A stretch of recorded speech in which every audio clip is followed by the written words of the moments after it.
जला देते हैं इसे, तड़प तड़प कर मरेगा। हम नहीं कर पाएंगे ये सब। और कोई चारा भी नहीं है, ये तो करना ही पड़ेगा। पर ये ठीक नहीं है। ठीक हो या गलत, पर अब इसका मरना बहुत जरूरी है। नहीं नहीं, हमें मत मारो। बोरे में बांधकर नदी में फेंक देते हैं। हमें छोड़ दो। पर इसकी लाश मिलना भी तो जरूरी है ना। नहीं तुम ये सब सोचना छोड़ो और हमारा साथ दो। नहीं। नमस्कार, सावधान इंडिया यूपी फाइट्स बैक में मैं पूजा गौर आप सबका स्वागत करती हूँ। कितनी अजीब बात है कि दो औरतें एक आदमी की जिंदगी और मौत का फैसला कर रही थी और उसके बारे में बहस कर रही थी। क्या कसूर था इस आदमी का और कौन थी ये दोनों औरतें? क्यों एक उसे मारना चाहती थी और दूसरी रोक रही थी? आखिर ऐसा क्या किया था उस आदमी ने जो ये दोनों औरतें उसकी जान लेने पर आमादा थी? हत्यारे अक्सर मारने के बाद डेड बॉडी को ठिकाने लगाने की सोचते हैं, पर इन दोनों को उसकी बॉडी भी चाहिए थी। लेकिन क्यों? इस राज पर से पर्दा उठाने के लिए हमें 2 साल पीछे जाना होगा। कहाँ रह गई ये? अभी तक आई क्यों नहीं? ये मच्छर।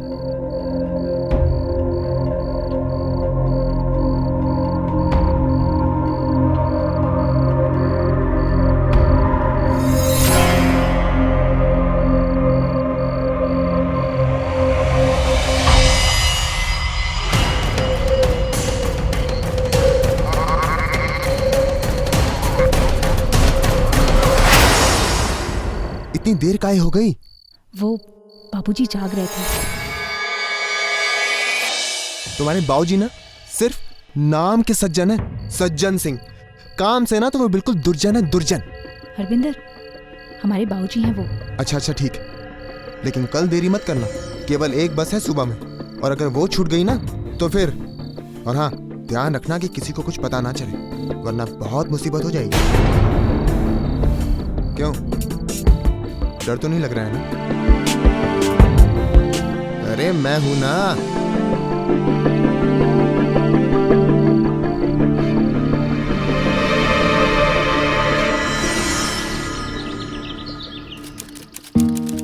बाबूजी, अम्मा, हम चलते हैं। माँ बाप से मिलने के लिए भी मेहमान बन के आता है। अरे अम्मा, इस बार जल्दी आएंगे और लंबे समय के लिए रहेंगे। बातें करता है बस। अरे अम्मा सच्ची। अच्छा अम्मा, हम चलते हैं वरना हमारी बस छूट जाएगी। हमेशा ही तेरी बस छूटती है। प्रणाम बाबूजी। खुश रहो बेटा। प्रणाम अम्मा।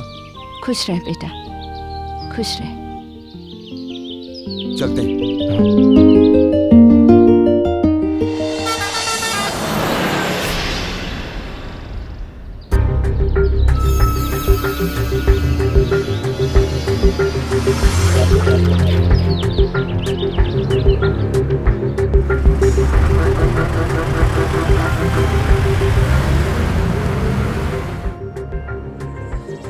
चलो भाई कानपुर आ जाओ, आ जाओ। अरे भैया जगह है। जगह है भैया, आ जाओ। चलो कानपुर आ जाओ, आ जाओ। कानपुर कानपुर चलो, कानपुर कानपुर। बढ़ाओ बढ़ाओ भैया, बढ़ाओ। अब घूंघट उतार लूं? अभी नहीं, यहाँ से उतर जाए फिर।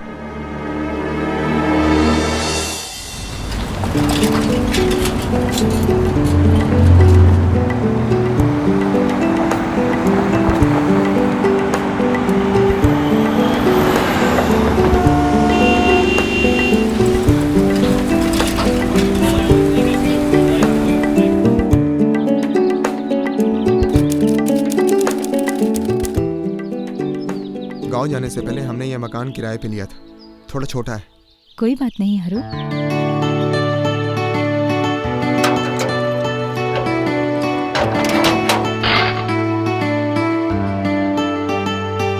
आओ रजनी।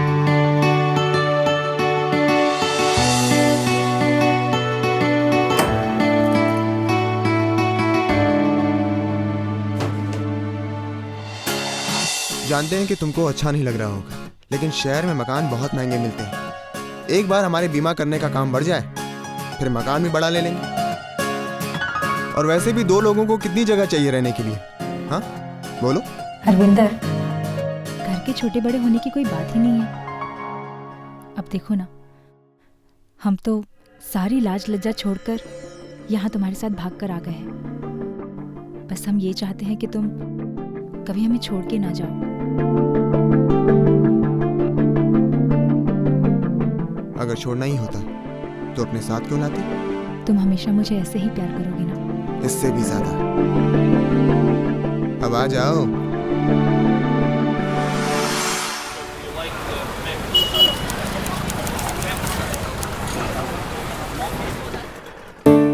हमारे साथ रहने के लिए तो समय ही नहीं है आपके पास।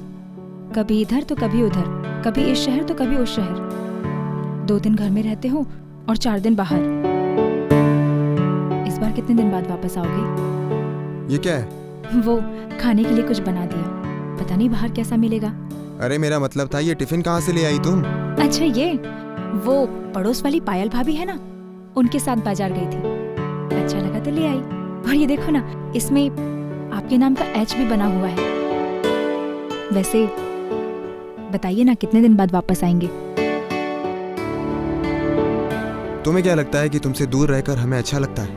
लेकिन क्या करें, बीमा एजेंट की नौकरी ऐसी, इधर उधर घूमना पड़ता है। लेकिन तुम परेशान मत हो, हम जल्दी लौट आएंगे और तुम्हें खबर करते रहेंगे। अब तो आ जाओ।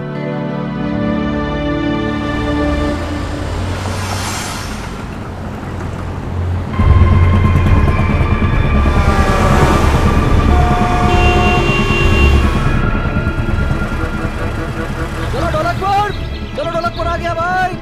चलो ढोलकपुर वाले, अरे भैया कोई है? अरे चलो आ जाओ भैया, और कोई तो नहीं है ढोलकपुर। हरमिंदर भैया आ गए, हरमिंदर भैया आ गए, हरमिंदर भैया आ गए, हरमिंदर भैया आ गए, हरमिंदर भैया आ गए। ये लो अम्मा। बेटा तेरे लिए कम तो नहीं पड़ेगा ना? शहर में कितना खर्चा रहता है। अरे अम्मा, उसकी चिंता आप मत करो, सब हो जाएगा। आप बस इसे रखो। सपूत है तुम्हारा बेटा, एक दिन कुल का नाम रोशन करेगा।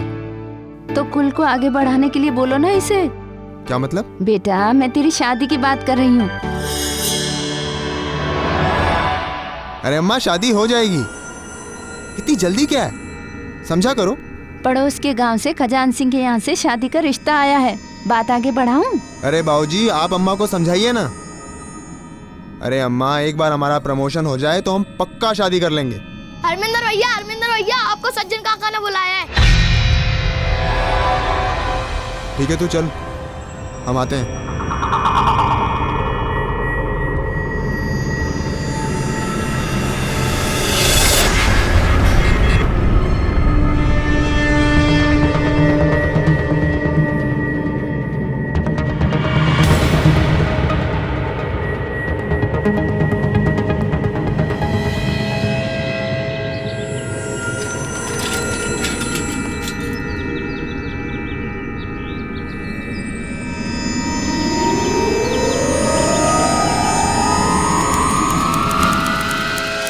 बेटा अब कुसुम का रिश्ता होना मुश्किल ही समझो। अब इस तरह बड़ी बेटी रजनी का घर से भाग जाने के बाद कौन कुसुम का हाथ थामेगा? बेटा रजनी के तो वापस आने की कोई उम्मीद नहीं है, लेकिन जिस किसी के पास हम कुसुम का रिश्ता लेके पहुंचे वहां से निराशा ही हाथ लगी। तुम तो समझ सकते हो बेटा गांव के इस माहौल को, लेकिन सर्वनाश हो उस कमीने का जिसने मेरी बेटी का बुद्धि भ्रष्ट कर दिया। अगर वो मेरे हाथ लग गया ना तो जान से मार दूंगा मैं उसे, फिर भले ही मुझे फांसी क्यों ना हो जाए।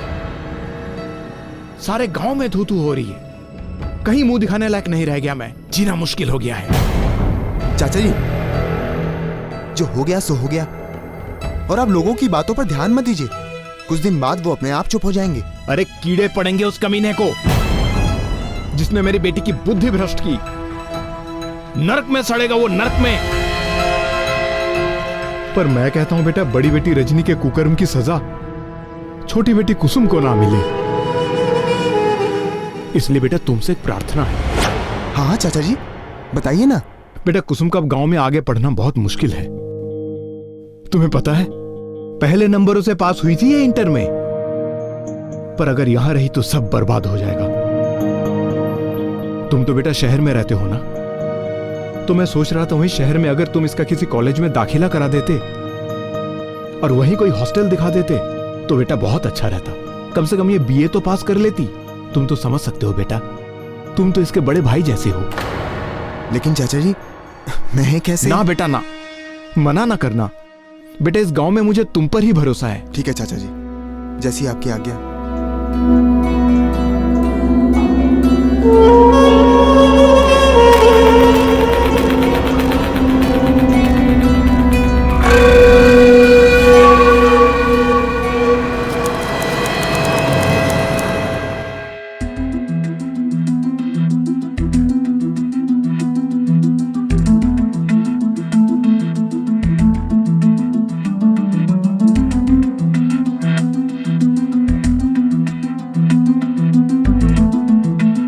सज्जन सिंह ने हरविंदर पर भरोसा करके अपनी छोटी बेटी कुसुम की सारी जिम्मेदारी सौंप दी थी और हरविंदर भी उनकी सौंपी गई जिम्मेदारी पर खरा उतरने की पूरी कोशिश कर रहा था।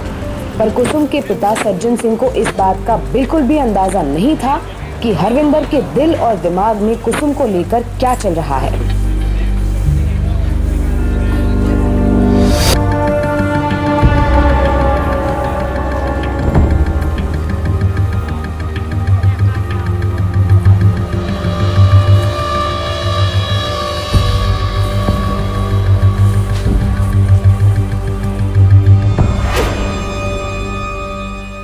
देखो कुसुम, हॉस्टल में तो कोई भी जगह खाली नहीं है। अगर तुम चाहो तो हमारे घर रुक सकती। ठीक है।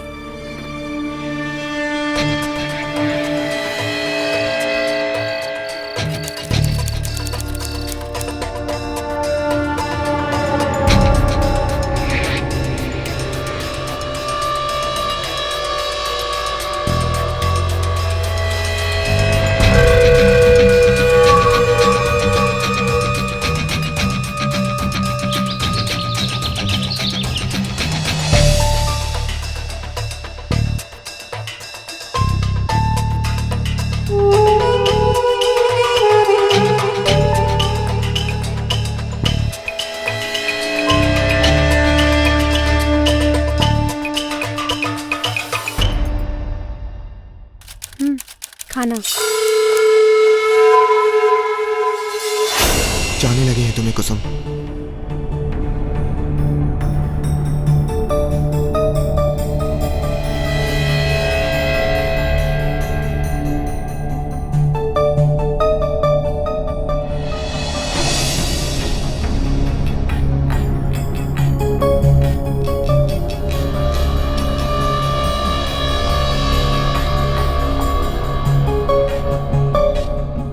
क्या हुआ? अब और नहीं सहा जाता। प्यार करके भी अब दूरी बर्दाश्त नहीं होती हमसे। कुसुम, हम लोग शादी कर लेते हैं ना? या फिर कह दो कि हम पसंद नहीं है तुम्हें। घर वालों की चिंता तुम बिल्कुल भी मत करो, सब कुछ हम पर छोड़ दो। हम सब संभाल लेंगे।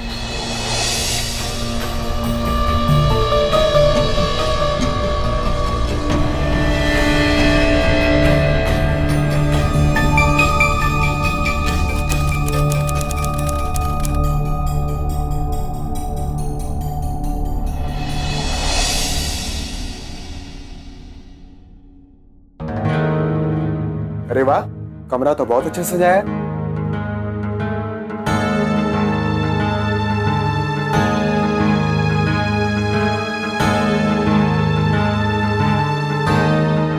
क्या हुआ? इससे शादी करनी पड़ेगी, कभी सोचा भी नहीं था। शादी के इतने बड़े दिन कोई भी साथ नहीं, ना माँ ना बाबूजी। कम से कम रजनी दीदी साथ होती तो। देखो कुसुम, रजनी ने जो कुछ भी किया उसके बाद तुम्हारे बाबूजी प्रेम विवाह के लिए कभी राजी नहीं होते, और वो तो हमें तुम्हारे बड़े भाई जैसा समझते हैं। फिर हम उन्हें कैसे कहते कि हम तुमसे प्यार करते हैं और हम तुमसे शादी करना चाहते हैं? वो लोग ये बात नहीं समझेंगे। लेकिन तुम परेशान मत हो, वक्त आने पर हम खुद उन्हें समझा देंगे। बस तुम एक बात का ख्याल रखना, किसी को कुछ मत बताना। सबको यही लगना चाहिए कि तुम यहाँ पढ़ने आई हो और अपनी पढ़ाई पूरी कर रही हो, क्योंकि हम नहीं चाहते कि तुम्हारे साथ कुछ ऊंच नीच हो। अरे आज हमारी शादी का दिन है और ऐसी खुशी के दिन को ऐसे उदास होकर खराब मत करो। अब ये हुई ना बात, चल आजा।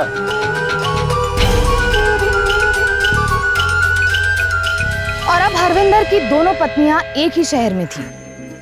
बड़ी बहन रजनी ये नहीं जानती थी कि उसकी छोटी बहन कुसुम उसी शहर में थी और उसी के पति की दूसरी पत्नी बन चुकी है।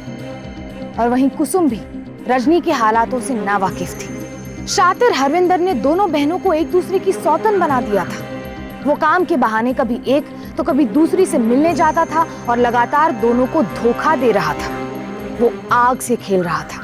ऐसे लोग अक्सर भूल जाते हैं कि किसी के जज्बातों से खेलना अपने लिए मुसीबतों को बुलावा देना है। लेकिन एक ही शहर में वो दो बहनों को कब तक अलग रख पाएगा? तब क्या होगा जब दोनों बहनों का सामना होगा और हरविंदर का सच और झूठ दोनों खुल जाएगा।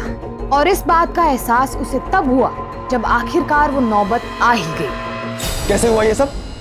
हमने तुमसे कहा था ना कि गोलियां खाती रहना, फिर तुम मां कैसे बनने वाली? अरे सारी स्थिति तुम्हें अच्छे से पता है, उसके बावजूद तुम इस तरह की गलती कैसे कर सकती हो? कैसे समझाएं तुम्हें? कैसे समझाएं तुम्हें कि अभी हमें बच्चा नहीं चाहिए? किस भाषा में समझाएं कि हमारी छोटी सी बात तुम्हारी इस मोटी सी बुद्धि में घुस जाए? अरे मूर्ख, मरवाना चाहती हो हमें तो बता दो। क्यों ऐसी बातें कर रहे हैं? अब आपके सिवा और कोई है ही नहीं हमारा। अगर आपको कुछ हो गया तो हम क्या करेंगे? अगर हम नहीं रहेंगे ना तो लखपति बन जाओगी तुम। किसी के सामने सहारा मांगने की जरूरत नहीं पड़ेगी, क्योंकि हम अपने नाम एक बड़ी बीमा पॉलिसी करा रखे हैं। ये देखो देखो, इसके अनुसार पति के जाने के बाद उसकी सारी रकम पत्नी को मिल जाती है। अरे हम तुम्हारे लिए इतना कुछ सोचते हैं, लेकिन तुम देखो रश्मि, जब तक पैसों की समस्या है हम तब तक तुम्हें सब्र करने के लिए कह रहे हैं। ये पैसे रखो और कल पायल भाभी के साथ किसी अस्पताल में जाकर इस मुसीबत से छुटकारा पालो। पर कुछ नहीं, अभी हम इतनी बड़ी जिम्मेदारी नहीं उठा सकते। एक बार हमारा प्रमोशन हो जाए फिर सोचेंगे। और हाँ, कल हम बाहर जा रहे हैं, लेकिन तुम हमसे वादा करो कि तुम हमारा ये काम जरूर पूरा करोगी।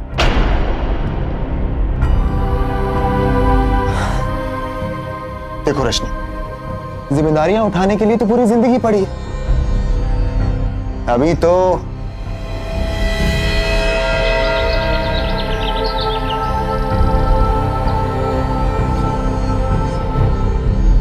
कब तक आओगे? पता नहीं, खबर कर देंगे, लेकिन तुम वो काम मत भूलना।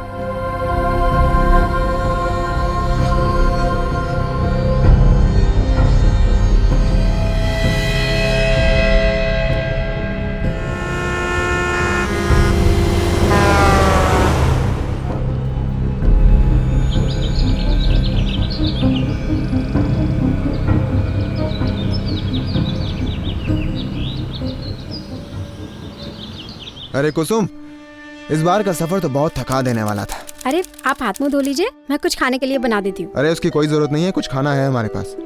आओ हमारे साथ बैठकर खाते हैं। आओ।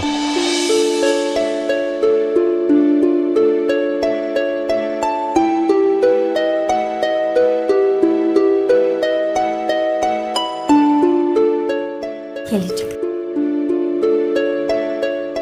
रो, तुम भी खाओ। नहीं नहीं नहीं, आप खाइए। अरे खाओ ना। अरे वाह, ये खाना खाकर तो बिल्कुल घर के खाने की याद आ गई। पर ये आपके लिए किसने बनाया? अरे वो हमारा एक दोस्त है, उसकी पत्नी ने बनाया। काफी अच्छा खाना बनाती है वो। तुम्हें पसंद आया? तो फिर और खाओ।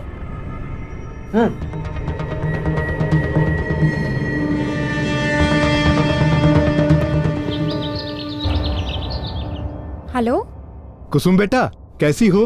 बाबूजी प्रणाम। मैं ठीक हूँ, हॉस्टल में भी अच्छे से एडजस्ट हो गई, पढ़ाई भी अच्छी चल रही है। आप और माँ कैसे हैं? बेटा मैं और तेरी माँ बिल्कुल ठीक है, तू बिल्कुल चिंता मत कर, ठीक है? तू पढ़ाई पे ध्यान दिया कर, अपनी सेहत का भी ध्यान रखना। बाबूजी मैं बाद में फोन करती हूँ।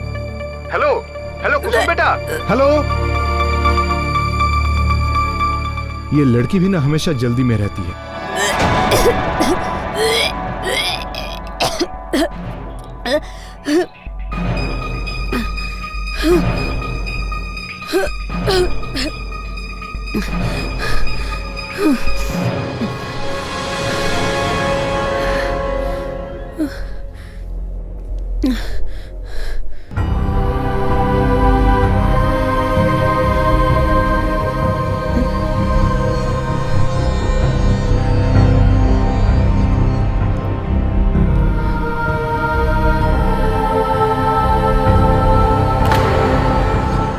क्या हुआ?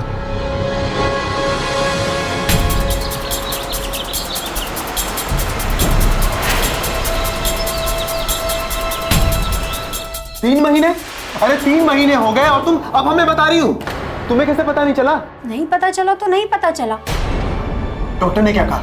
मना कर दिया, बोली कि 3 महीने से ऊपर हो गए, अब अबॉर्शन नहीं हो सकता। ये हमारी ऐसी स्थिति नहीं है कि हम बच्चा पाल सके। अरे तो मेरे पिताजी भिजवा रहे हैं ना खर्चे के लिए पैसे, उसी से पाल लेंगे हम बच्चे को। और मुझे समझ नहीं आता कि तुम अपने घर में बता क्यों नहीं देते हो कि हम दोनों ने शादी कर ली है। देखो मैं सब ठीक कर दूंगी। और कौन सा मैं रजनी दीदी की तरह भाग कर आई हूँ, बकायदा शादी की है तुमसे। अरे पगली, तुम नहीं समझोगी। देखो अभी हमारा काम ठीक से चल नहीं रहा है, और अगर हमने सबको बता दिया ना तो तुम्हारे बाबूजी जो पैसे भिजवा रहे हैं वो भी भिजवाना बंद कर देंगे, और तो और हमें मार भी देंगे। देखो कुसुम, समझा करो, अभी हम इतना बड़ा खर्चा नहीं उठा सकते हैं। कुछ दिन तक हमारा साथ दो, हम सब ठीक कर देंगे। लेकिन कब तक? बस कुछ ही दिनों में। लेकिन फिलहाल तुम इस मुसीबत से छुटकारा पाने का सोचो। ठीक है, बस कुछ दिन और, लेकिन हमें जल्द से जल्द कोई ना कोई हल जरूर निकालना होगा।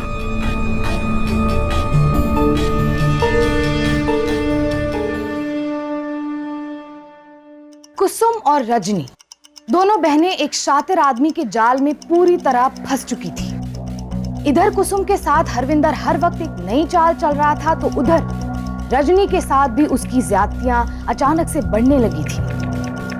मां बनने का पहला एहसास उसे अबॉर्शन कराने की इजाजत नहीं दे रहा था, लेकिन हरविंदर भी उसे मजबूर करने पर तुला हुआ था। मुझसे नहीं हुआ, हमारा पहला बच्चा है, मैं नहीं कर सकी। अरे मूर्खानंद, कितने बच्चे पालूंगा मैं?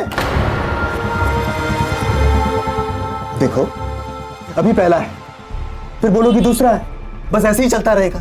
जो कहा है उसे करो, और हम कुछ सुनना नहीं चाहते। प्यार से समझाया तो समझ में नहीं आता तुम्हें। इस बच्चे को रहने दो, हाथ जोड़ते हैं आपके। ठीक है, तो फिर तुम कोई नौकरी ढूंढ लो, हमारे अकेले के बस का नहीं है इस बच्चे की जिम्मेदारी उठाना। हम क्या नौकरी करेंगे? कुछ भी करो, किसी के घर बर्तन मांजो या झाड़ू करो, लेकिन अगर तुम हमारा साथ नहीं दे सकती तो दफा हो जाओ हमारी जिंदगी से। कुसुम की तरह लड़ झगड़ के पढ़ाई की होती तो आज आप हमसे ऐसा नहीं बोलते। सब कुछ छोड़ के भागकर आपके पास आ गई हूँ, कहाँ जाऊंगी मैं?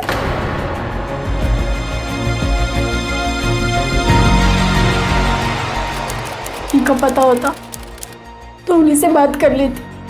क्या करूं? अब कहाँ चली गई हो दीदी?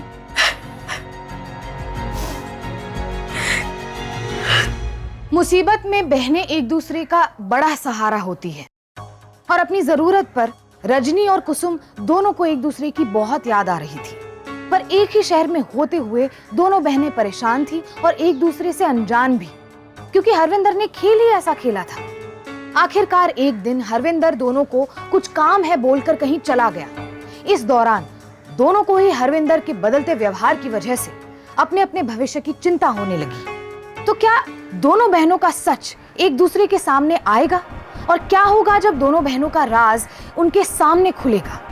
आखिरकार एक दिन रजनी ने एक फैसला कर ही लिया। क्या था ये फैसला?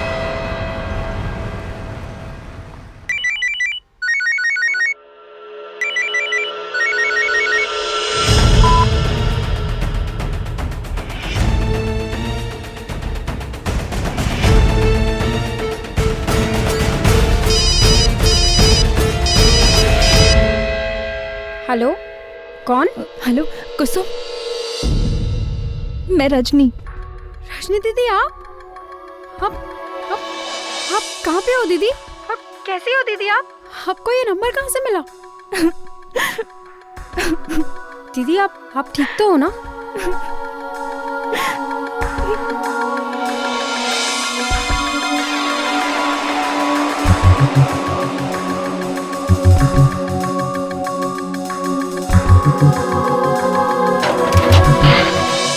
कुसुम, रजनी दीदी,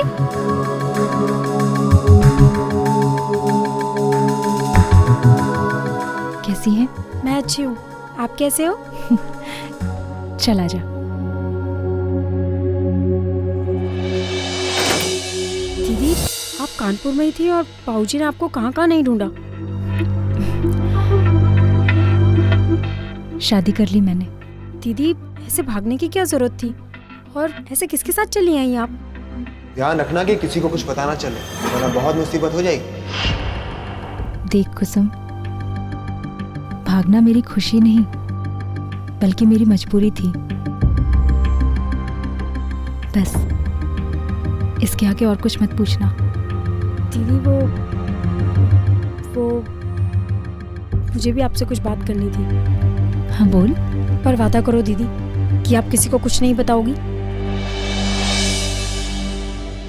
दीदी वो प्यार करने की भूल मुझसे भी हुई है और मैंने शादी भी कर ली, पर बाबूजी को कुछ नहीं बताया है। कुछ समझ ही नहीं आ रहा था कि ऐसे वक्त पे क्या करूं।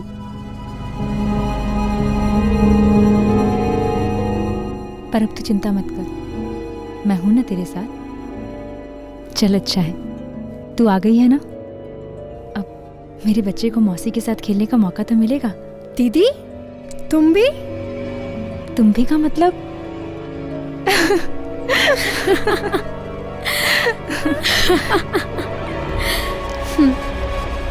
जब तेरे जियाजी चले जाते हैं ना काम पर तो बड़ा अकेला महसूस करती हूँ।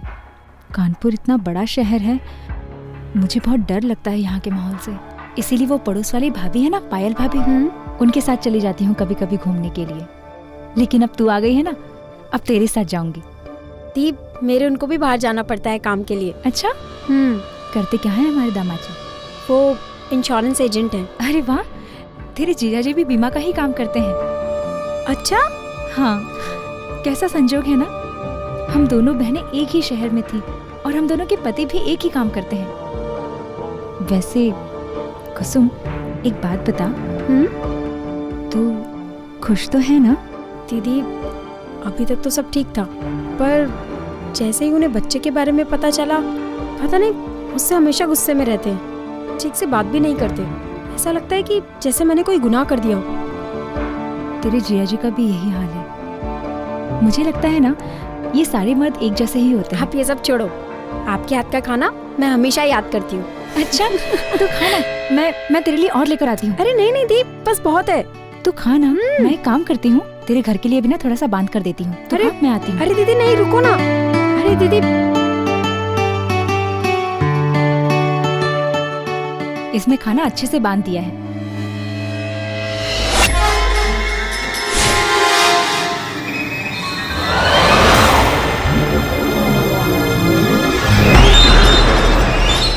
दीदी जीजा जी का नाम क्या है? हरविंदर नाम है ना जीजा जी का? हाँ, लेकिन तुझे कैसे?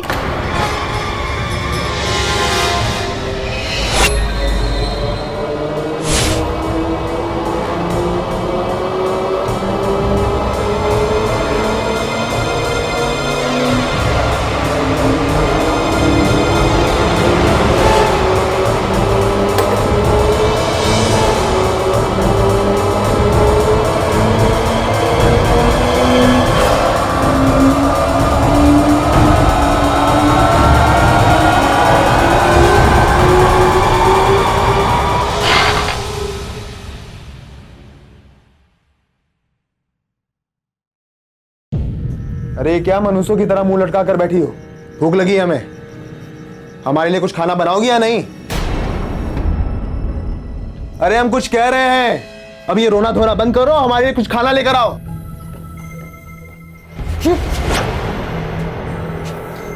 कहीं नौकरी के लिए बात की तुमने? अगर नौकरी नहीं कर सकती तो जाकर इस बच्चे को गिरा दो। हम इतना नहीं कमाते कि 3 लोगों का पेट पाल सके। अरे सुनाई नहीं दे रहा है क्या? देता है, सब सुनाई देता है, लेकिन हम भी इस बच्चे को नहीं गिराएंगे। ठीक है, अगर तुम्हारी यही मर्जी है तो यही सही। अब इस घर में तुम कदम तब रखना जब या तो तुम कहीं नौकरी कर रही हो या फिर इस बिन बुलाई मुसीबत से छुटकारा पा लिया।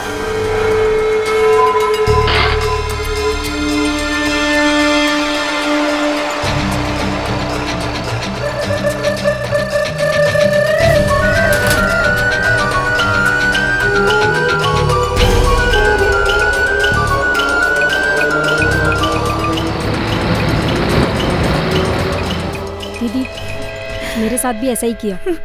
पिछले हफ्ते मैंने दवाई के लिए पैसे मांगे तो मुझ पर हाथ उठा दिया। पिताजी के जो भी पैसे आते हैं सब इन्हीं के अकाउंट में आते हैं, मुझे कुछ भी नहीं देते। बोलते थे जो कुछ कर रहा हूँ सिर्फ तुम्हारे लिए कर रहा हूँ। अपने नाम की एक बहुत बड़ी बीमा पॉलिसी दिखाकर मुझसे कहा अगर मुझे कुछ हो जाता है तो बहुत कुछ छोड़ के जा रहा हूँ तुम्हारे लिए। मरने के बाद सब कुछ पत्नी का ही तो होता है, पर अब मुझे ही छोड़ दिया। दीदी, कुछ तो करना पड़ेगा, वरना अगर ऐसे ही चलता रहा ना तो ना हमारे बच्चे बचेंगे और ना हम। अगर आप मेरा साथ दो तो हमें इस मुसीबत से छुटकारा मिल सकता है। मतलब अब दोनों बहनें एक दूसरे की असलियत जान चुकी थी। गुस्सा भी दुख से पैदा होता है और हरविंदर की असलियत जानकर रजनी और कुसुम दुख और गुस्से दोनों से भर चुकी थी। लेकिन अब सवाल उन दोनों के सामने अपने साथ अपने होने वाले बच्चे का भी था। तो आखिर क्या था इन दोनों का इरादा और हरविंदर के साथ अब क्या होने वाला था जो इस बात से अनजान था कि उसके राज का पर्दाफाश हो चुका है। आपराधिक मानसिकता वाले हरविंदर का घिनौना खेल न जाने कब तक चलता रहता, पर एक दिन वो हुआ जिसने सब कुछ बदल कर रख दिया। तीनों की जिंदगियां तो उलझ ही चुकी थी और जो खेल उसने शुरू किया था अब उसमें और खतरनाक मोड़ आने थे। जला देते हैं इसको, तड़प तड़प कर मरेगा। हम नहीं कर पाएंगे ये सब। और कोई चारा भी नहीं है, ये तो करना ही पड़ेगा। पर ये ठीक नहीं है। ठीक हो या गलत, इसको मारना बहुत जरूरी है। नहीं नहीं, हमें मत मारो। बोरे में बांध के नदी में फेंक देते हैं इसको। हमें छोड़ दो। और लाश मिलना भी तो जरूरी है ना। नहीं, तुम ये सब सोचना छोड़ो और हमारा साथ दो। नहीं।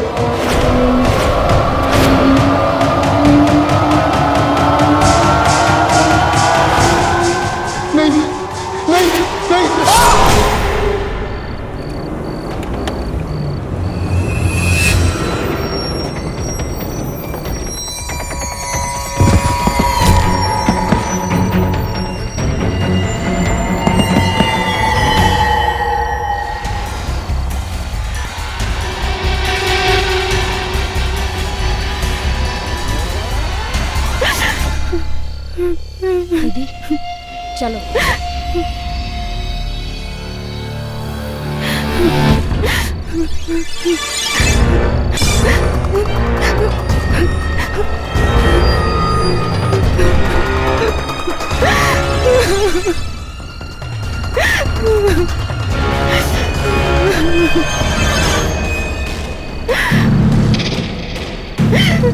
मारने की क्या जरूरत थी? जैसा भी था तो हमारा पति ही ना। पति? कौन से पति का पास पूरा किया है उसने?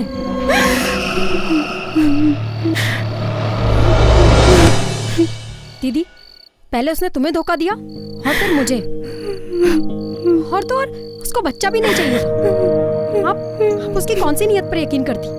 बोलो दीदी, पहले वो आपको छोड़ देता और फिर मुझे। कम से कम उसके मरने के बाद उसके इंश्योरेंस के पैसों से हमारे बच्चे पल सकेंगे। दीदी, आप 2 दिन के बाद पुलिस स्टेशन जाना और इसके गुम होने की रिपोर्ट लिखवाना। तब तक इसको उसकी बॉडी भी मिल जाएगी और आपको इंश्योरेंस के पैसे भी।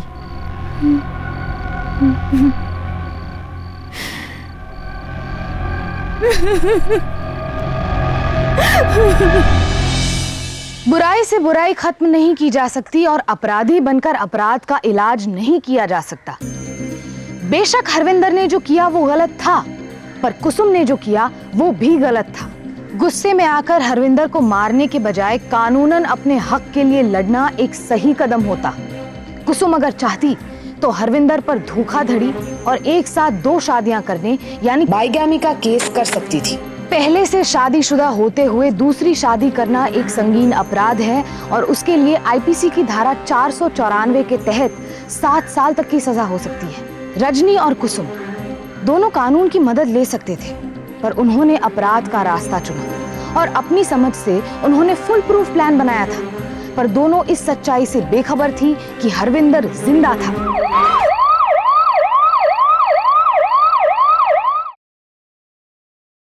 बड़ा ही अजीब गरीब केस है सर। पहले इस आदमी को बांधा गया, फिर कई बार चाकू से मारा गया और फिर मरा समझ के तो जंगल में फेंक गए। और सर इसका कहना है कि इसे कुछ याद नहीं ये सब कैसे हुआ। हो सकता है इसने हमलावर को देखा ही ना हो। नहीं सर, सारे निशान चेस्ट और पेट पर है, आपने देखा होगा। उसके कलाई पे निशान, इससे साफ जाहिर होता है कि पहले से बांधा गया फिर मारने की कोशिश की गई। जहाँ से ये मिला वहाँ से कोई क्लू मिला क्या? नहीं सर, छानबीन तो पूरी हो गई, पर उस रात बारिश होने के कारण शायद सबूत मिट गए। और हाँ सर, इसके बताए पते पे इसकी वाइफ को खबर दे दी गई है, बस वो कुछ ही देर में आती होगी। ठीक है।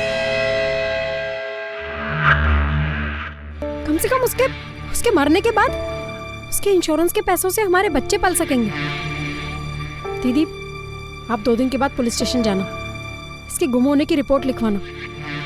तब तक पुलिस को उसकी बॉडी भी मिल जाएगी। उसकी लाश की पहचान के बाद तुम्हें डेथ सर्टिफिकेट लेना होगा, जिसके बाद ही हमें बीमा कंपनी से उसके बीमा की रकम मिलेगी।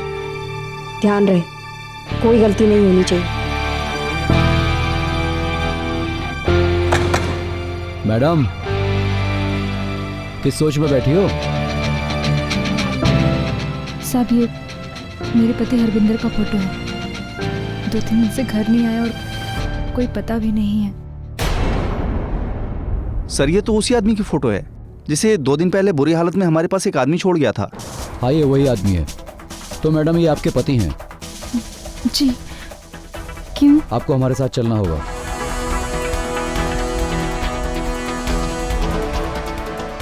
सर, बासुल केस में एक ब्रेक मिला है।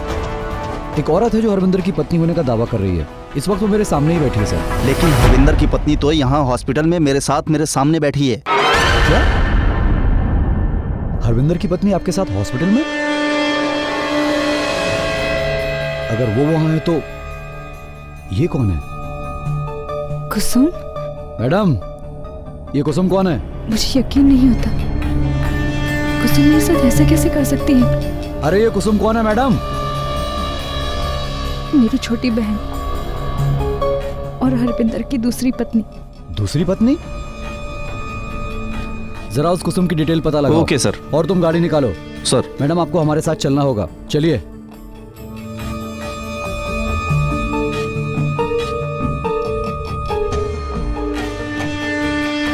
इंस्पेक्टर के बताने के बाद कि हरविंदर की पत्नी उसके साथ हॉस्पिटल में है, रजनी को समझ नहीं आ रहा था कि वो क्या कहे। उसे लग रहा था कि उसके पति के बाद अब उसकी बहन ने भी उसे धोखा दिया है। उसे लग रहा था कि कुसुम ने हरविंदर के मर्डर केस में उसे फंसाने के लिए ये सब खेल रचा है। अपनी किस्मत पर रोती हुई रजनी पुलिस स्टेशन में थी। उसे लग रहा था कि अब उसके पास जेल जाने के सिवा और कोई रास्ता नहीं।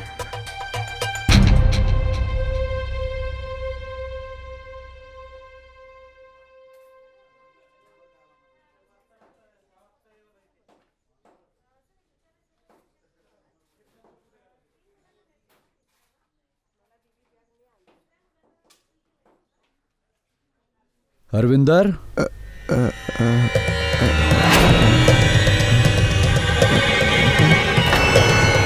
ये यहाँ क्या करी?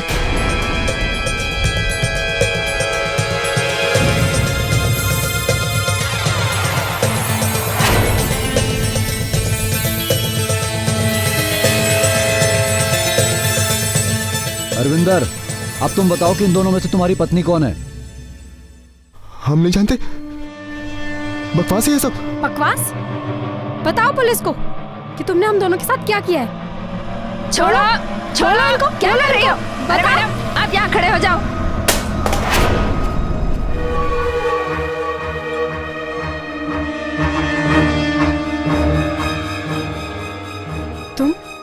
तुम कौन हो? मैं चारू, हरविंदर की पत्नी।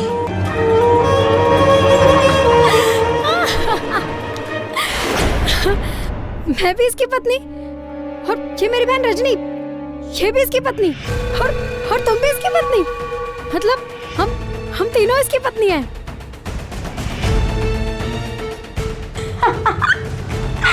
अरे और कितनी पत्नी है तुम्हारी?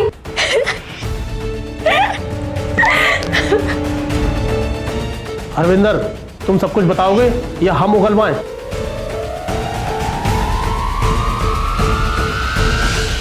खूबसूरत और भोली लड़कियां हमेशा से हमारी कमजोरी रही।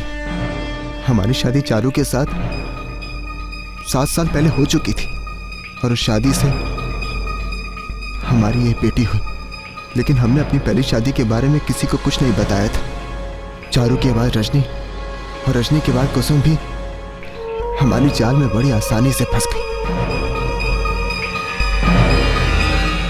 हमें लगा कि सब कुछ ऐसे ही चलता रहेगा, बिना दिक्कत के ये तीनों हमारे जाल में फंसी रहेंगी। लेकिन ये कुसुम, इसके हौसले को कम आंका हमने। इसने तो हमें जान से मारने की कोशिश की। पुलिस की पूछताछ में हरविंदर ने सारा सच कबूल किया। हरविंदर और चारू की शादी 7 साल पहले हो चुकी थी और उनकी एक बेटी भी थी, पर हरविंदर ने अपनी पहली शादी को भी सबसे छुपाया था। चारू के बाद रजनी और रजनी के बाद कुसुम को भी उसने अपने जाल में फंसा लिया था। और जब कुसुम को यह बात पता चली तो उसने हरविंदर को मारने की कोशिश की। अदालत ने हरविंदर को धोखाधड़ी के लिए आईपीसी की धारा 420, एक पत्नी होते हुए दूसरी शादी करने के लिए आईपीसी की धारा 494 और शादी को छुपाने के जुर्म में आईपीसी की धारा 495 के तहत 10 साल की कड़ी सजा सुनाई। पीड़ित होते हुए भी कुसुम अपने अपराध की सजा से नहीं बच सकी। अदालत ने कुसुम को हत्या की कोशिश में दोषी पाते हुए आईपीसी की धारा 307 के तहत 7 साल की सजा सुनाई और रजनी को भी हत्या के षड्यंत्र में शामिल होने के लिए आईपीसी की धारा 120B के तहत 2 साल की सजा सुनाई। शादी ब्याह के वक्त अक्सर ऐसी वारदातें सामने आती है, इसलिए शादी से पहले पूरी छानबीन करके ही कोई भी फैसला ले। किसी भी शख्स का अतीत जाने और पूरी तफ्तीश कराएं, क्योंकि सावधानी ही हरविंदर जैसे जालसाजों से बचा सकती है। फिर होगी आपसे मुलाकात जुर्म से जंग की ऐसी ही सच्ची घटना के साथ। तब तक सावधान इंडिया, यूपी फाइट्स बैक। जुर्म से जंग जारी है, अब यूपी की बारी है।